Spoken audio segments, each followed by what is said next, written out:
빌딩 같은 경우는 좀 투자금이 네. 되게 많이 들어갈 것 같다는 생각이 들거든요. 네. 아무래도 일반 주거용 아파트보다는 매가나 이런 부분이 크기 때문에 좀 네. 부담이 있는데 보통 어느 정도 금액이면은 빌딩 투자를 할 수 있을까요? 빌딩 투자가 지금 대출이 좀 잘 나오거든요. 근린생활 시설 건물 같은 경우는 대출이 잘 나와서 저는 일단은 한 서울에 투자한다고 하면은 한 5억 정도로는 시작해 볼 수 있거든요. 서울에요? 네. 서울에 5억이면은 빌딩을 살 수가 있어요? 예, 대출 자기 자본 5억. 일단 그러니까 자기 자본 5억에 네. 대출 플러스. 혹시 대출이 몇 프로 정도 나오죠? 근데 이게 그 건물마다 좀 달라서 그리고 이제 좀 위치마다 다르고 건물 상태에 따라 좀 다르긴 하는데 네. 그래도 매가에 최소 50% 이상은 나와요. 60% 이상 법인일 경우에 재무제표만 좀 좋으면 네. 80% 많게는 90%까지도 나와요. 와. 90%까지 법인이면. 예. 그 아까 말씀하신 5억은 법인 기준으로 말씀해 주신 거죠? 개인으로도 살 수는 있어요. 저도 샀거든요. 네. 최근에 네. 5억으로는 한번 도전해 볼 수 있을 것 같습니다. 이게 생각보다 다음 질문들이 있는데 그거 먼저 짚고 넘어가야겠네요. 이거 봐라. 약간 이런 느낌. 최근에 매입을 하셨다는 소식을 들었어요. 아, 네, 네. 그렇다면 여쭤봐도 될지 모르겠지만 자기 자본금이 어느 정도 들어갔을까요? 그거는 세금까지 해서 명도도 했거든요. 명도도 해가지고 권리금 주고 내보내는데 한 3억이 좀 안 들었어요. 서울에? 네. 근데 막 그렇게 생각하는 되게 멋진 건물이 아니에요. 아, 예, 그렇죠. 되게 작고. 예. 몇 층짜리? 3층짜리. 3층짜리요. 어우, 야. 와. 비를 피할 수 있으면 충분합니다. 그 안에서 뭔가를 할 수 있기 때문에. 네. 제가 듣기로는 또 그거를 임대를 주시는 게 아니라 그걸 직접 운영을 할 계획도 있으시다고 하더라고요. 예, 맞아요. 그거 해가지고 지금 리모델링 준비 중이고. 또 산 거 얘기하는데. 최근에 또 샀어요? 네. 네. 네, 풀어주세요. 풀어주세요. 네. 아니 그냥 또 샀는데 그건 이제 신축하려고 그러고 이번에 샀던 거 이제 리모델링 하려고 지금 준비 중에 있습니다. 이제 중개 법인에 계시니까 또 좋은 매물 있으면 또 이제 먼저 그렇죠. 선점할 수 있는 딱 또 눈에 싹싹 들어오시겠어요. 10년을 하셨는데. 근데 그동안 얼마나 얼마나 좋은 그런 건물들이나 이런 거를 많이 사고 많이 싶은데 그런 여러 가지 그런 뭐 투자금 이런 부분 때문에 좀 못 사시고 놓친 것도 상당히 많으셨을 것 같아요. 그렇죠. 저도 이제 옆에서 보면은 현타가 오더라고요. 네. 이게 너무 돈이 확확 이렇게 걸리니까. 그래서 되게 뭐 좋은 사례도 많이 만들어 드리고 고객분들도 많이 벌긴 했는데 좀 이거 나도 직접 사야겠다 생각이 좀 많이 들었는데 이번에 좀 뭐 매입하게 돼가지고 그 뭐 나중에 좀 뭐 상태 봐가지고 제가 좀 말씀 다시 드릴게요. 네, 알겠습니다. 일단 축하드립니다. 축하드립니다. 대단하십니다. 제가 듣기로는 또 강남 쪽을 위주로 또 이렇게 중개를 많이 하셨다고 제가 들었거든요. 네네. 요즘 그럼 강남 빌딩 분위기 좀 어떤가요? 거래가 엄청 많이 됐어요. 저는 이번에 그 연초에 코로나 때문에 좀 거래가 잘 안 될 줄 알았거든요. 그래서 그때 언론에서도 좀 잘 안 된다고 되게 했는데 어렵다라는 얘기를 많이 들었는데 근데 그 사이에 이제 금리가 거의 제로 금리까지 떨어졌고 그리고 이제 주택 규제를 너무 많이 해서 아파트 투자자분들이 다 빌딩 시장에 왔거든요. 근데 그 사람들 저는 이번에 느낀 게 뭐냐면 이번 코로나 사태 때문에 사람들이 더 안정적인 데 돈을 넣어놓으려는 성향이 되게 크더라고요. 그래서 사람들이 더 강남에 투자하기 시작했어요. 올해 아마 강남 거래 건수가 거의 최대치인 것 같거든요. 데이터 보면은 아실 것 같아요. 저희가 아무래도 투자를 한다는 거는 빌딩 투자도 마찬가지지만 수익을 내기 위해서 이제 투자를 하는 경우인데 강남 같은 경우는 수익률이 어느 정도 나나요? 지금 강남의 수익률은 한 2%대 후반 정도만 나와도 매입을 해요. 투자자분들이. 그게 일반적인 수익률인가요? 네, 강남은 그래요. 아까 말씀하신 5억은 강남은 아니잖아요. 네, 그렇죠. 강남은 보통 그러면은 투자금이 얼마나 정도 들죠? 강남은 한 10억 정도? 10억 정도도 강남도 가능해요. 네네. 3층짜리나 그렇게 해요? 4층짜리. 요 앞에 있는 것도 최근에 했었거든요. 10억 정도로. 그러면은 총 매매가는 얼마 정도 되는 거예요? 그러면요? 그거는 한 40억 미만. 40억이요? 네네. 그럼 거기에 월세는 아까 말한 것처럼 40억이면은 월세는 뭐 아까 뭐 2%, 3%? 예, 그렇죠. 근데 워낙 요즘 대출 금리가 낮아요. 그렇죠. 지금 2%대거든요. 그냥 대출금만 갚으면 되지. 그냥 약간. 어차피 시세 차익이 날 테니까 그걸 바라보고 이걸 그냥 가져가자라는 그런 의미로 들어가는 경우가 많겠네요. 무이자 레버리지를 쓴다는 개념으로 월세로 대출이자 정도가 나오면 수익률이 많이 높지 않다고 하더라도 그 강남에 있는 건물이라는 무량 자산을 매입하려고 하시는 분들이 많은 것 같아요. 그리고 약간 또 재밌는 거는 약간 지방에 계신 분들도 많이 살려고 하세요. 로망이죠. 그렇죠. 네, 여기 또 여기도 지금 가게가 지금 눈에 불 켜고 지금 장난 아니거든요. 쉬는 시간도 안 쉬고 지금 열정이 막 뿜어져. 저희가 아파트 같은 경우 뭐 LTV, DTI 뭐 이런 게 다 있잖아요. 그러면은 개인이 아까 말한 것처럼 뭐 40억짜리를 산다고 하면은 아까 뭐 실투자금이 10억이라고 하면 30억이 대출인 건데 그 대출금을 그렇게 은행에서 해주나요? 네, 그러니까 근데 이제 개인으로 사면은 그 RTI 규제가 있어요. 네, 그렇죠. 그래서 수익이 많이 안 나오는 건물 같은 경우 대출이 안 나오거든요. 근데 방금 말씀드린 사례는 법인으로 매입하긴 했거든요. 그렇군요. 죄송한데 혹시 저희 이 방송 중에 RTI를 잘 모르시는 분도 있을 것 같거든요. 네네. 혹시 RTI 잠깐 얘기해 줄 수 있어요? 그러니까 그 임대업 이자 상환 비율이라 그래서 그 건물의 수익이 이자보다 안 나오면은 대출을 좀 안 해주겠다는. 건물의 월세가 이자보다 안 나오면 대출 안 해주겠다. 네네네. 그래서 상가가 이제 1.5배인데 그래서 수익률이 낮은 건물들은 대출이 또 많이 안 나오긴 하는데 그래도 매가의 50% 이상은 나와요. 다른 지역, 뭐 지방이든 아니면 경기도 지역 같은 경우 2%만 나와도 그러면 투자 안 하죠. 그럼 몇 프로 정도 나와야 이게 투자가 가능할까요? 그 뭐 서울시 뭐 외곽 쪽이라고 하면은 그래도 한 4%대는 나와야 돼요. 서울시 외곽. 네, 4에서 5. 근데 저는 그 수익률이 중요하지 않다라고 생각하거든요. 반대로. 왜요? 그러니까 사람들은 다 수익률에 되게 목을 매요. 지금 수익률이 몇 프로냐. 근데 저는 제일 중요한 거는 운영이랑 매각이라고 생각해요. 어떻게 운영해서 어떻게 매각할지가 제일 중요하기 때문에 지금 수익률은 중요하지 않고 지금 건물이 다 막 오래된 건물에 수익률이 안 나오는 건물이라도 이거를 뭔가 개선할 수 있으면 저는 그건 괜찮은 건물이라고 생각해요. 근데 사람들이 다 지금 수익률만 생각해요. 근데 모든 수익은 제가 봤을 때 팔 때 나거든요. 그렇죠. 팔 때 몇 억씩 생기잖아요. 그리고 임대 수익 받으면 대부분 다 세금을 많이 내거든요. 만약에 제가 수익 그 세금 구간이 38% 구간이면은 임대 수익 받아도 다 세금만 내다 끝나거든요. 합산돼서 가세돼요. 좀 저는 항상 고객분들한테 얘기하는 게 좀 수익률에 너무 맹신하지 말고 어떻게 운영하고 어떻게 매각할지에 좀 초점을 맞춰라라고 말씀드리거든요. 보통 이제 그런 수익형이나 이런 거를 할 때 많은 분들이 그렇게 따지면 그 매매가의 적정가를 좀 판단하는 게 아까 말한 것처럼 그걸 어떻게 하면 판단하기 좋을까요? 그러니까 이 빌딩 가격이 적정하다 이런 것들은 어떻게 알 수 있을까요? 일단은 주변에 매각 사례들이 있겠고요. 그리고 이제 수익률을 역산해봐요. 그러니까 만약에 제가 수익 역산. 그래서 지금 강남구가 2%대 뭐 후반 정도의 매각이 된다고 했잖아요. 그래서 만약 이걸 계산했을 때 뭐 제가 투입한 비용이랑 해가지고 수익률을 좀 역산해봐요. 항상 이제 리모델링이나 신축 이런 걸 한다고 하면은 그 예상 매각 가격이 좀 역산하면 나오긴 하거든요. 그래서 이 뭐 빌딩을 투자해야 될지 말아야 될지 이게 결정되기 때문에 좀 역산하는 방법으로 좀 많이 하긴 해요. 그럼 아까 말한 2%대 후반이라 말씀하신 거는 대출을 포함한 건가요? 대출을 제외한 건가요? 제외한 거죠. 대출을 포함하면 이게 정상적인 수익률이 아니에요.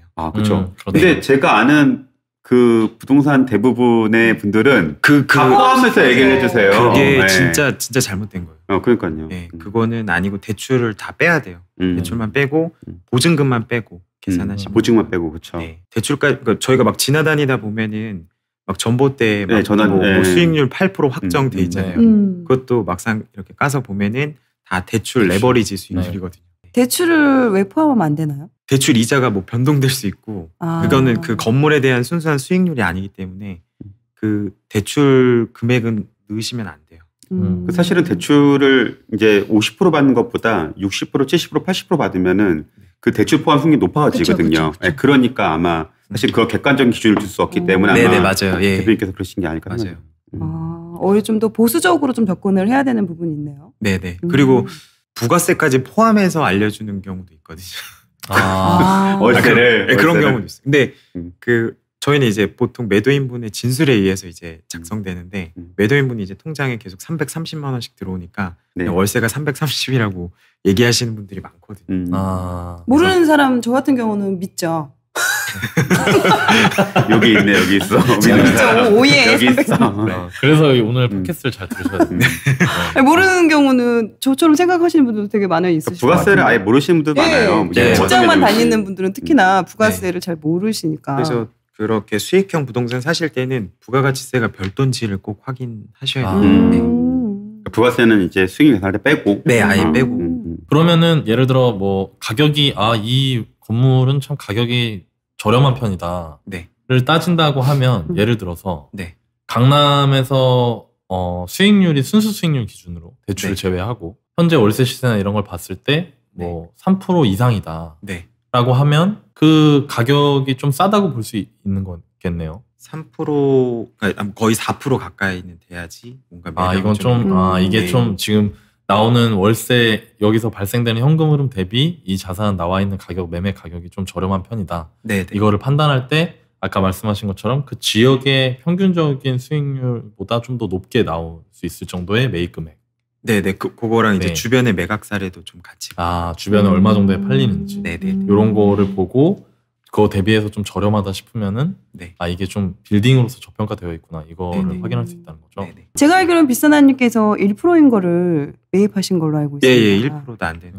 근데 그거는 비싼하님 같은 경우는 그런 경력이 있으시고 그런 안목이 있으시니까 그런 걸 잘 찾아내실 수 있지 않았을까요? 네, 그래서 저는 좀 이렇게 빌딩 투자하시는 분들한테 좀 권해드리는 게 그 이렇게 누가 바꿔놓은 걸 좀 많이 보셨으면 좋겠어요. 누가 이제 리모델링이나 신축해놓은 거를 계속 보면은 그 노후화된 건물도 되게 머릿속에 많이 그려지거든요. 어떻게 바꿔야 될지. 저희가 아파트를 볼 때 되게 수리 한 번도 안 한 그런 오리지널 아파트 내부를 보더라도 이거는 어떻게 수리하면 된다라는 그게 경험이 있으신 분들은 그렇죠. 재개발이나 재건축으로 보라는 거죠. 그렇죠. 네네. 그래서 저는 만약에 빌딩 투자 하신다 그러면 좀 이렇게 리모델링이나 신축 그리고 이제 좀 건물을 바꿔놓은 사례들을 좀 많이 보시라고 좀 간접적인 경험을 통해서 이제 내 실력을 쌓을 수 있다. 그래서 저는 어떻게 하냐면 아직도 그 최근에 팔린 거를 현장에 가서 봐요. 가서 이거 왜 샀을까? 이거 어떻게 바꿔놨지? 이렇게 계속 보다 보면은 약간 눈이 좀 트이거든요. 팔린 거는 이제 뭐 따로 사이트에서 보시는 거예요? 아니면 실거래가 사이트에서 보시는 거예요? 네, 실거래가 사이트에서. 예. 그리고 현장 직접 가서 그 외관이나 이런 부분들을 보신다는 거, 확인하신다는 거죠? 그렇죠. 네, 그래서 한 6개월이나 1년 뒤에 가면은 건물이 대부분 다 바뀌어 있어요. 그분들도 막 아무 생각 없이 사진 않거든요. 그래서 그런 것 좀 보다 보면은 되게 도움이 많이 되긴 하거든요. 숨은 그런 보석들을 찾을 수가 있게 되겠네요. 일종의 디벨롭이네요. 네, 그렇죠. 그거를 좀 해야지 제가 아까 말씀드렸죠. 매각할 때 차익이 가장 많이 나요. 저평가되어 있는 걸 사야지. 이제 근데 그런 분들 많더라고요.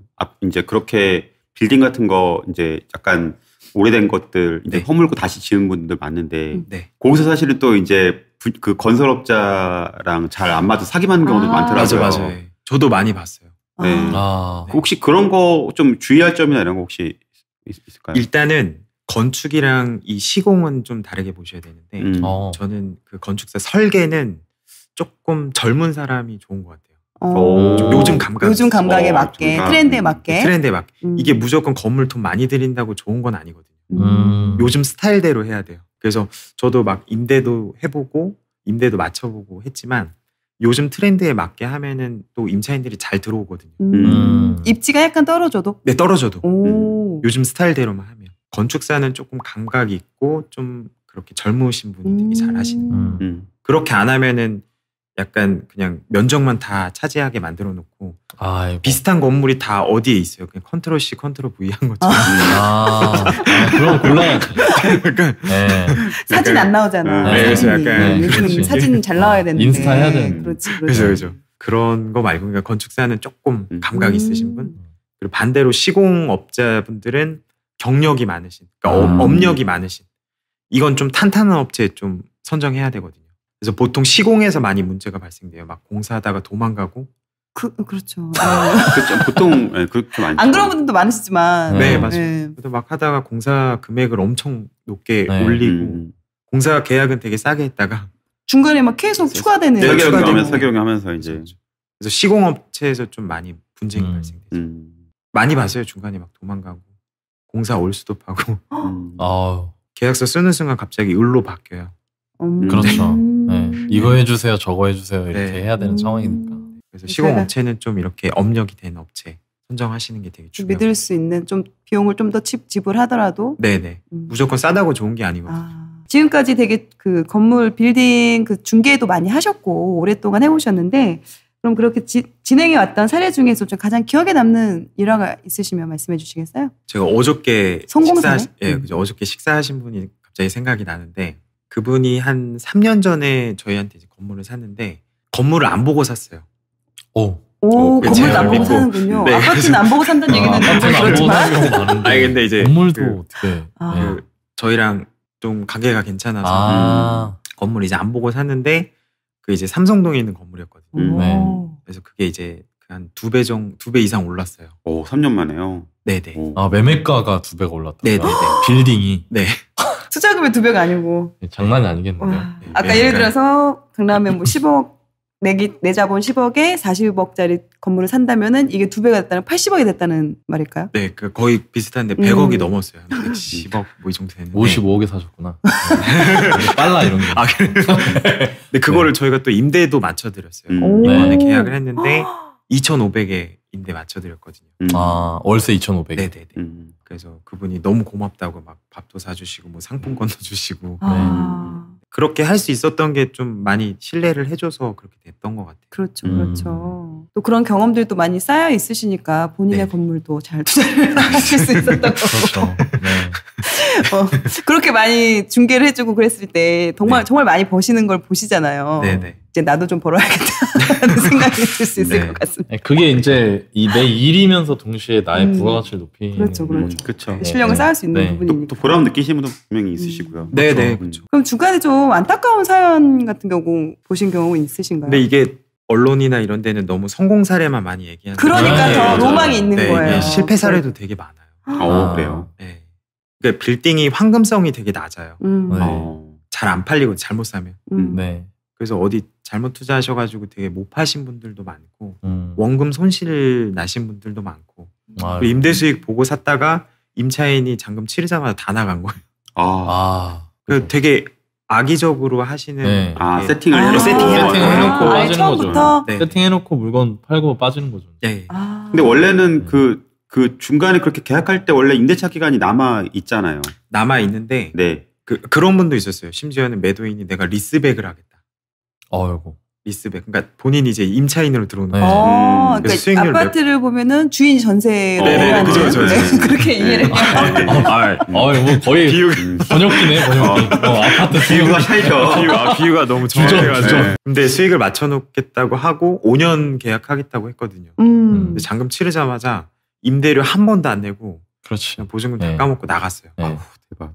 그러니까 그 임대차 기간 남아 있어도 그냥 월세 안 내면서 그냥 배째라 가는 거. 네네. 배째라 가고 보증금 까질 때까지 그냥 계속 안 내고 나오지도 않고 연락도 안 받고. 바로 나가셨어요. 그래서 그게 되게 좀 서울 외곽에 있었는데 송파에 사시는 분이 샀거든요. 그래서 건물 관리도 안 되고 임대도 안 되고 팔리지도 않고. 그런 경우 어떻게 해야 돼요? 그런 경우 일단은 싸게 팔아. 네, 싸게라도 좀 팔아야죠. 근데 임대료가 높게 책정돼 있었어요.